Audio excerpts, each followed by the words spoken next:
Crónicas de espanto. Bienvenidos a la casa del terror. Comenzamos.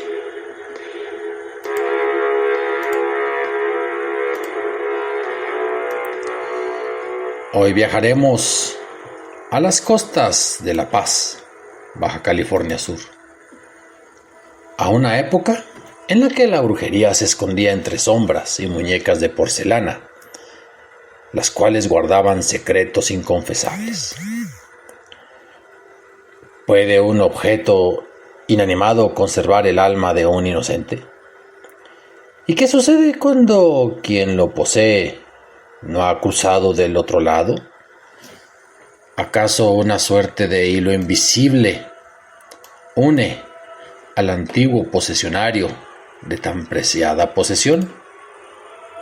Pues de eso trata la siguiente leyenda. Remontémonos al año de 1893, en la tranquila ciudad portuaria de La Paz, en Baja California Sur. Una familia de clase acomodada decidió mudarse a una casa antigua con vista al mar. Era una propiedad que el gobierno había expropiado tras años de abandono y que ofrecía una panorámica envidiable del Golfo de California. La vivienda, construida con gruesos muros de adobe y con techos altos de madera, parecía el escenario perfecto para un nuevo comienzo. La familia subía y bajaba emocionada por aquellas escaleras y caminaba en esos pisos de madera. Pero las apariencias engañan. Desde el primer día la familia comenzó a notar cosas fuera de lugar. Al entrar en la casa, un olor rancio como de cosas viejas, encerradas por décadas, impregnaba el aire. Las ventanas rechinaban incluso sin viento. Y en el desván, bajo una capa gruesa de polvo y telas de araña, encontraron algo que los dejó sin aliento. Un aparador de madera, negro como la noche, donde se alineaban como soldados en un ritual macabro, más de 20 muñecas de porcelana. No eran muñecas comunes. Cada una tenía una expresión única, retorcida. Algunas parecían estar llorando, otras como si gritaran en silencio.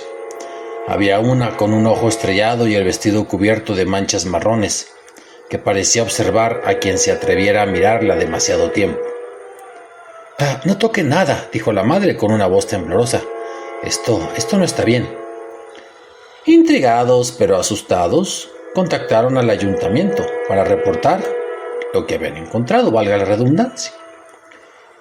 Tras varios días de papeleo, una funcionaria del archivo histórico llegó, tocó la puerta, traía un sobre en la mano.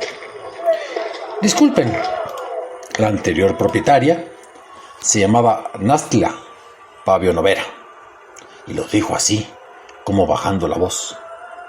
Una inmigrante rusa. Llegó a estas tierras allá por 1856, y desde entonces muchos males empezaron a suceder. Cuentan que Nastla era curandera al principio. La gente le llevaba hierbas, huesos de animales y pagaba por sus brebajes. Pero con el tiempo, su reputación cambió. Murmuraban que hablaba sola en lenguas extranjeras, que enterraba cosas en su jardín bajo la luna llena, y que niños desaparecían después de visitar su casa. Incluso la apodaron la bruja del mar. Y un día la atraparon. La encontraron culpable de varios asesinatos. Hombres sin lengua, niños con ojos abiertos después de muertos. Se dice que en el sótano de su casa encontraron huesos diminutos, colgados como lámparas macabras, como amuletos terroríficos. Fue ahorcada al amanecer, sin juicio. Pero su cuerpo nunca fue recuperado. Algunos dicen que desapareció, otros que su cadáver fue robado por seguidores de un culto oscuro. La familia, horrorizada, y al escuchar semejante historia, pidió que se llevaran las muñecas. Pero lo peor aún estaba por suceder. porque cuando llegaron los gendarmes, uno de ellos, un joven bien parecido llamado Ignacio, tropezó accidentalmente y una de las muñecas cayó al suelo, estrellándose contra las baldosas. Y al romperse, una ola de hedor nauseabundo llenó la habitación. Dentro de la muñeca, entre la porcelana rota, se arrastraban gusanos blancos y escarabajos negros con caparazones brillantes. Y toda clase de insectos, aparte de estos, emanaban del resultado de aquel accidente. Pero había algo más. Había pequeños huesos, muy pequeños. El comandante ordenó sellar la habitación mientras llegaban peritos desde la capital, desde la mismísima Ciudad de México. Pero eso no detuvo las pesadillas.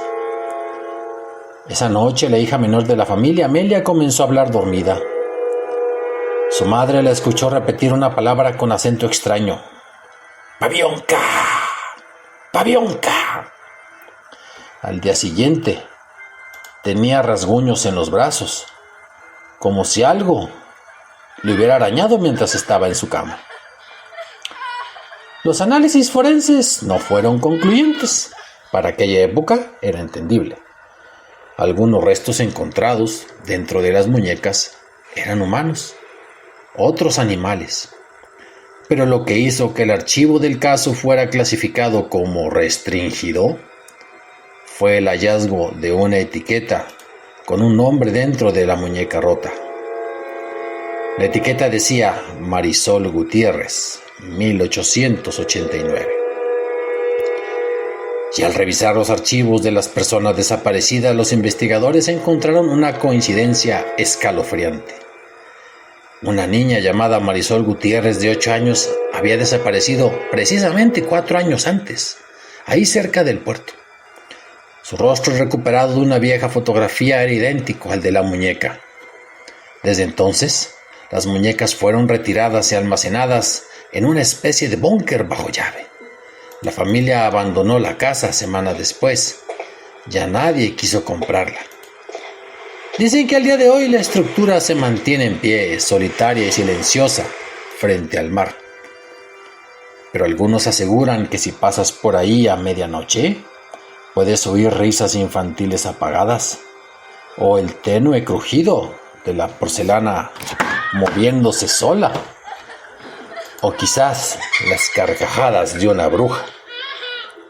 Y aunque muchos creen que la bruja Nastla murió aquella mañana en la horca, los que conocen bien la historia saben que su espíritu jamás abandonó la ciudad, que cada muñeca fue un recipiente, una especie de urna maldita donde guardaba el alma de sus víctimas. Por lo tanto, aún falta por encontrar la muñeca que lleva su propio rostro. Así es que en La Paz aún soplan vientos extraños. Algunos aseguran haber visto entre los arbustos cercanos a la antigua casa una figura delgada con un vestido oscuro y ojos que no parpadean. Si alguna vez encuentras una muñeca olvidada en una casa antigua, no la lleves contigo.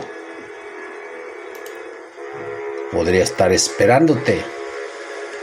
Quizá, solo quizá, ya no estés solo en casa. Esto fue Crónicas de Espanto. Escriban, opinen, asientan, disientan, crónicasdeespanto0@gmail.com. Nos vemos la próxima entrega.